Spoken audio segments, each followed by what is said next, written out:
I woke up from anesthesia in a completely empty hospital room, and saw my parents' Instagram stories. They were raising a toast to the only son who never let them down, while I was literally bleeding out in a state hospital ward because they refused to lend me money for a decent clinic. On the video, my brother Leo was blowing out candles on a cake that cost more than all my medications for the next month. My mother was crying with joy, saying this was the most important day of the year for their family. At that moment, I realized I was never actually part of that family. I was just background noise that had finally been muted. It all started exactly 4 weeks ago. My name is Sarah, I'm 32, and I always thought we had a normal relationship, aside from the fact that my younger brother Leo was the center of the universe. A month ago, I started feeling a sharp pain in my side that wouldn't go away no matter what I took. When I finally went to the doctor, they told me I needed urgent surgery.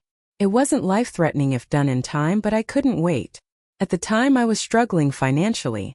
I had just lost my job due to downsizing and spent almost all my savings on rent for my apartment in the Chicago suburbs. When the doctor told me the total cost for the surgery and the recovery period, I knew I couldn't cover it alone.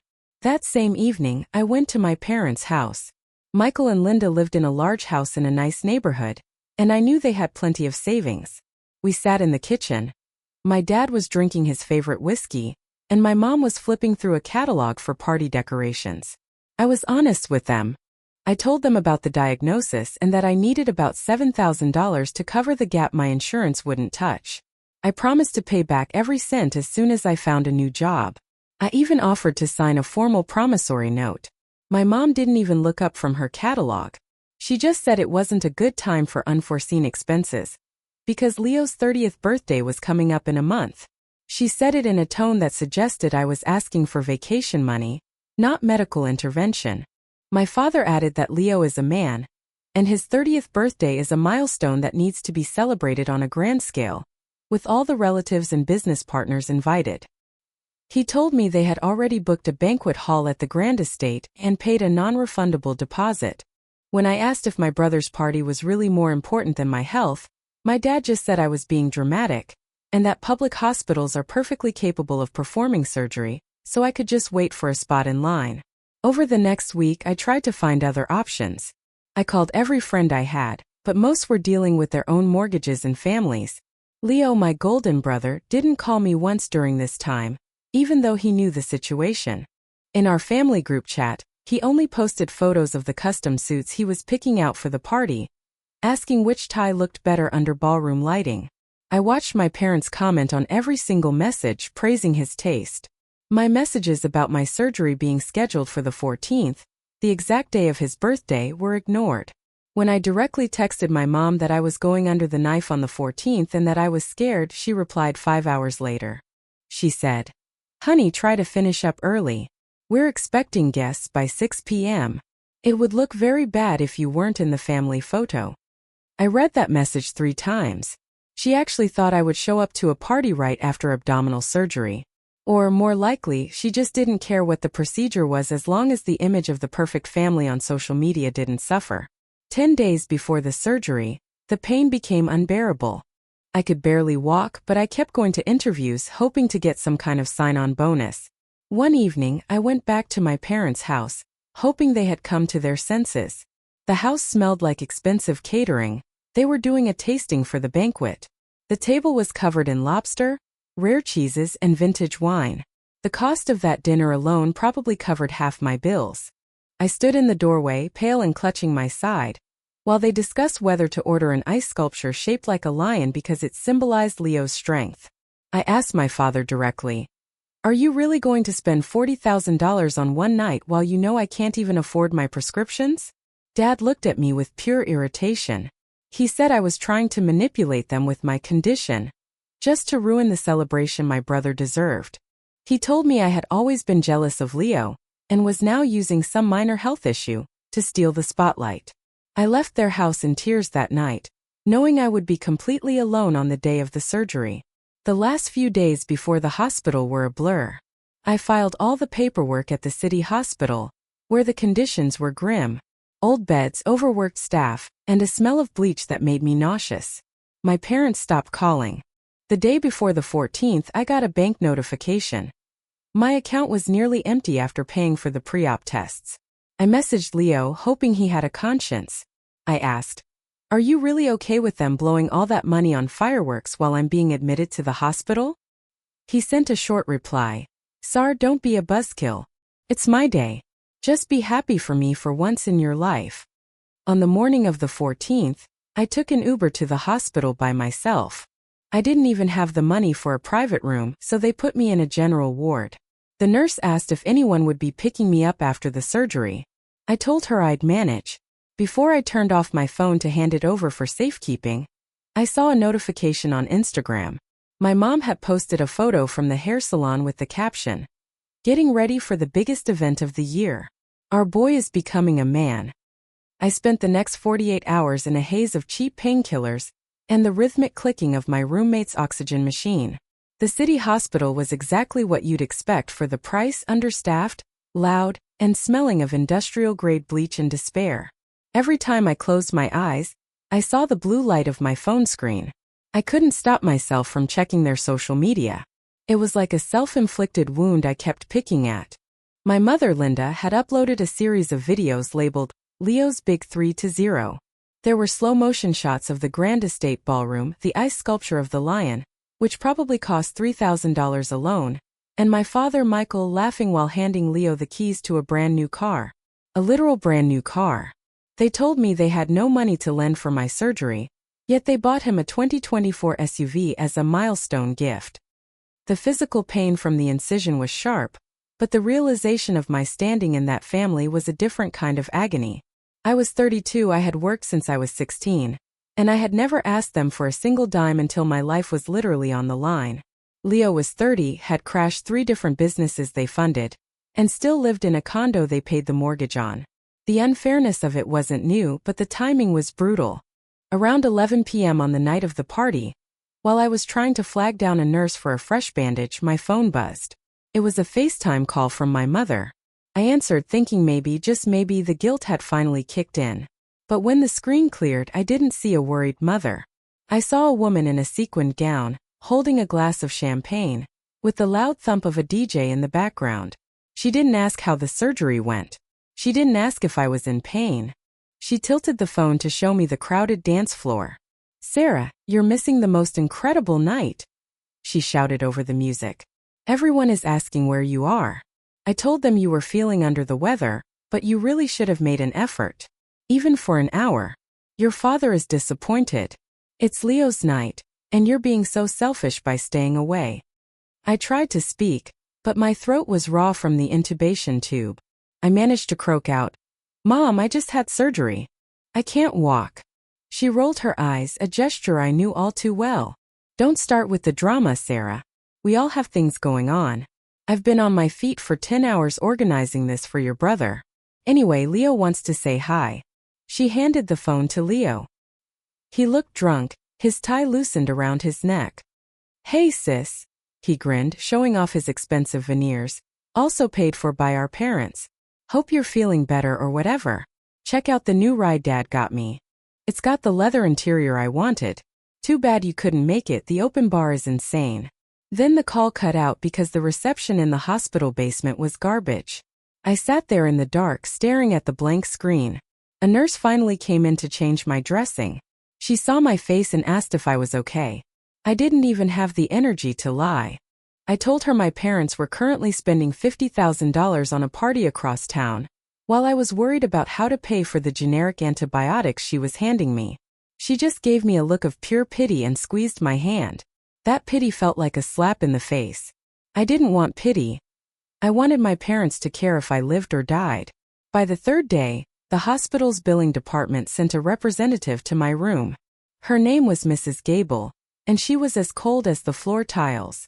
She informed me that because I was in a high-demand ward and my insurance was substandard, I needed to settle the remaining balance of my deductible before discharge, or they would have to send the account to collections immediately. It was $4,000. I told her I didn't have it. I told her I was between jobs. She didn't care. She just left a folder on my lap and told me I had 48 hours. I called my father. I figured if he could buy a car on a whim, he could help me keep my credit score from being destroyed while I recovered. The call went to voicemail 3 times. When he finally picked up, I could hear him at a restaurant. Probably the post-birthday brunch they had mentioned. "Sarah, what is it now?" he snapped. I explained the situation with Mrs. Gable. I told him I was terrified of going into debt, while I couldn't even stand up straight. There was a long silence on the other end. Then he said, "We've talked about this. We've already spent our budget for the quarter on Leo's transition into his 30s. You're an adult. Figure it out. Stop trying to ruin the high we're all on. It's exhausting." He hung up. That was the moment something inside me just snapped. I realized that for my entire life, I had been the reliable one because it made their lives easier. I worked hard so they didn't have to worry about me, which in turn gave them more time and money to obsess over Leo. My independence was my own cage. I lay back and watched the 4 drip, counting the seconds. I had 25 days left in this month to find a way to survive, both financially and emotionally, because the people who brought me into this world had officially checked out. I started scrolling through my emails looking for any leads, when I saw a message from a law firm I didn't recognize. The subject line was regarding the estate of Evelyn Miller. Evelyn was my grandmother, my mother's mother, who had passed away 3 years ago. I thought everything had been settled back then. I opened the email, and as I read the first few lines, my hands started to shake. There was something my parents hadn't told me. Something they had been hiding since the day she died. The email from the law firm was like a physical blow to the chest. It wasn't just a random notification. It was a formal inquiry from the office that had handled my grandmother Evelyn's estate. As I read through the attached documents, the room seemed to get colder. My grandmother, who always said I was the only one in the family with a level head, had left a contingency trust of $50,000 specifically for me. The terms were clear. The money was to be released to me when I turned 30, or earlier if I faced a medical emergency. My parents were the named trustees until the funds were fully disbursed. I was 32. That money should have been mine 2 years ago. According to the lawyer's records, the trust had been accessed and depleted over the last 18 months. The final withdrawal of $15,000 had occurred exactly 3 weeks ago, just days after I had first begged my parents for help with my surgery. They hadn't just denied me a loan. They had stolen my own inheritance to pay for Leo's custom suits, the ice sculptures, and that brand new SUV. I felt a surge of adrenaline that made my surgical incision throb. I didn't wait. I called my mother immediately. It was 2 p.m. on a Tuesday, and I knew she'd be at her weekly bridge club, acting like the perfect suburban matriarch. She picked up on the 3rd ring, her voice sounding light and annoyed. "Sarah? I thought we agreed you'd stop calling until you were back on your feet. It's very draining for us to deal with your constant crisis mode." "I just got an email from Grandma's lawyers, Mom," I said. My voice was flat, devoid of the shaking I felt inside. "Why is my trust fund empty? And why did you withdraw $15,000 the same week I told you I needed surgery?" The silence on the other end was absolute. It lasted long enough that I thought the call had dropped. When she finally spoke, her tone had shifted from annoyed to icy and defensive. "That money was family money, Sarah.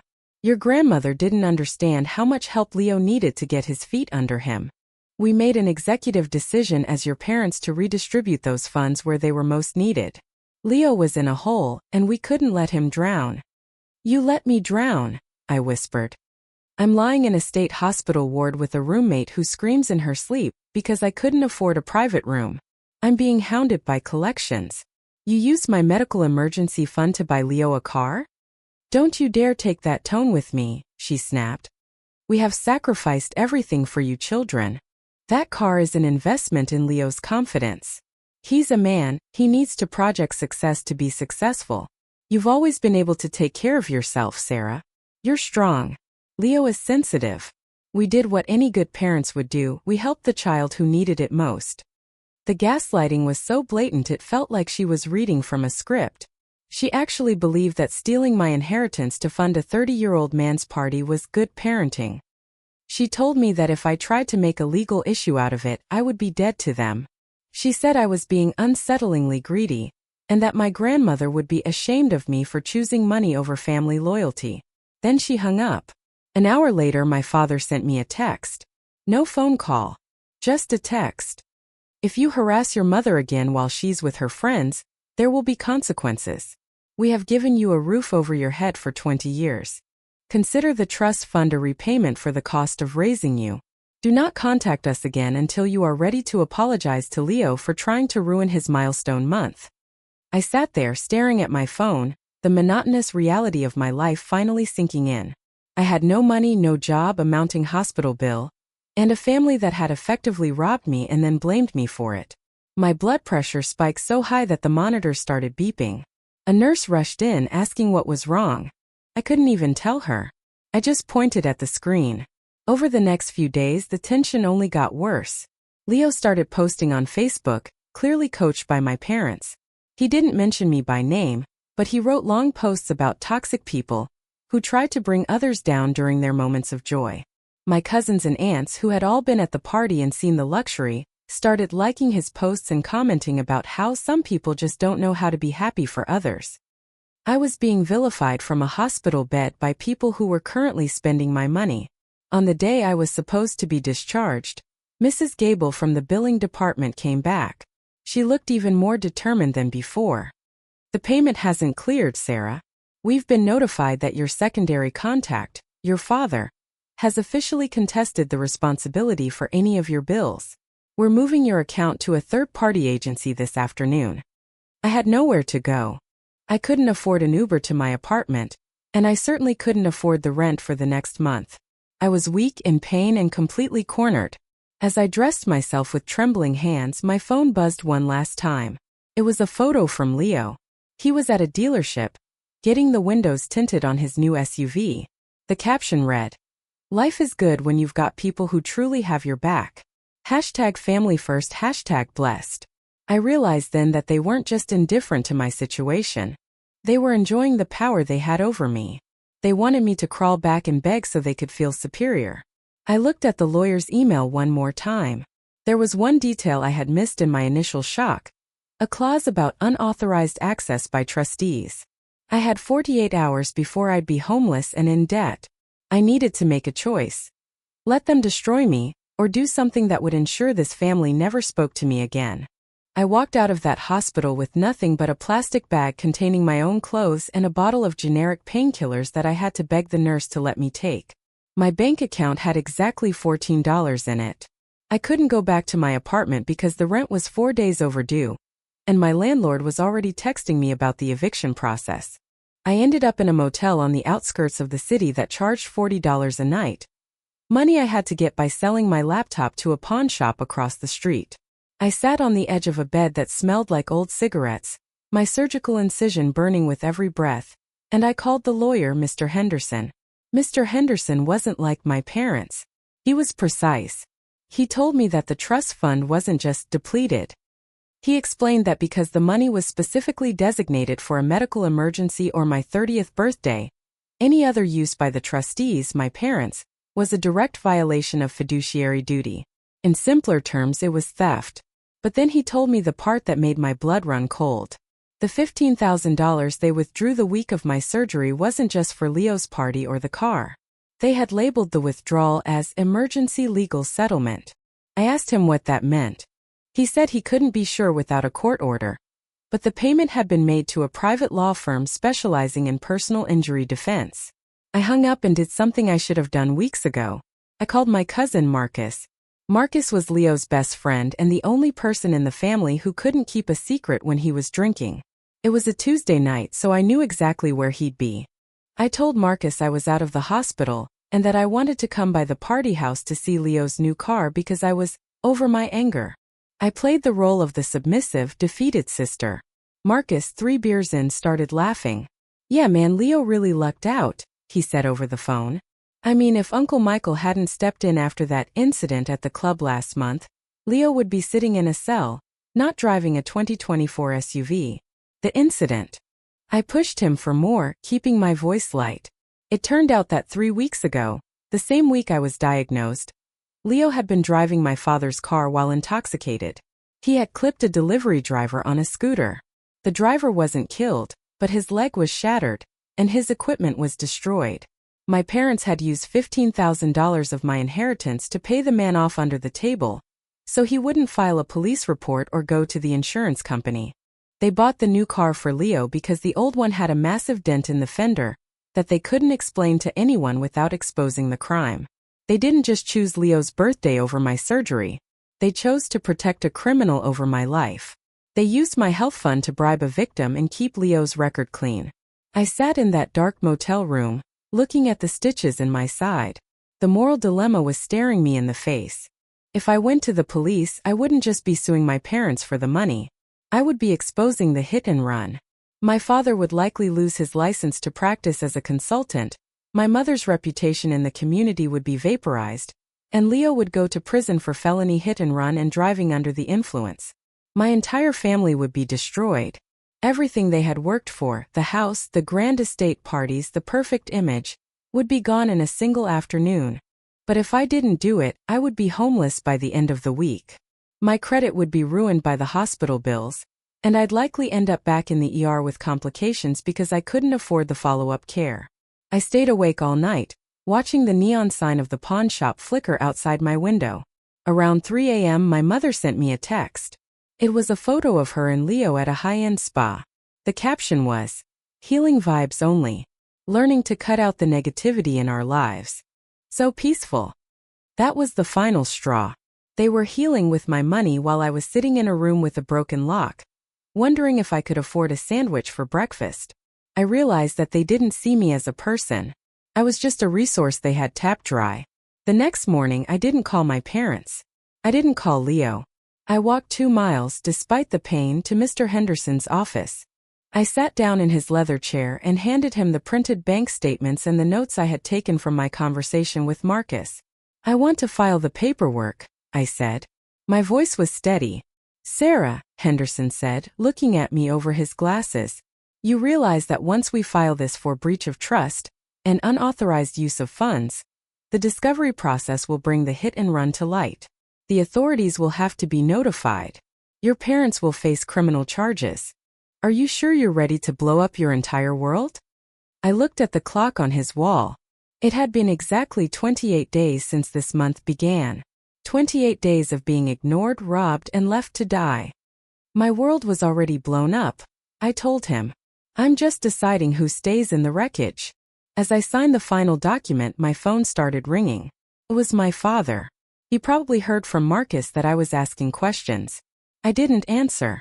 I watched the screen glow until it went dark, knowing that by this time tomorrow, the milestone month they were so proud of would become the month they lost everything. The day the subpoenas were served was the day the silence finally broke. It was a Thursday, the 29th day of this hellish month. I was still in that motel, eating lukewarm soup when my phone exploded. 42 missed calls. 118 texts.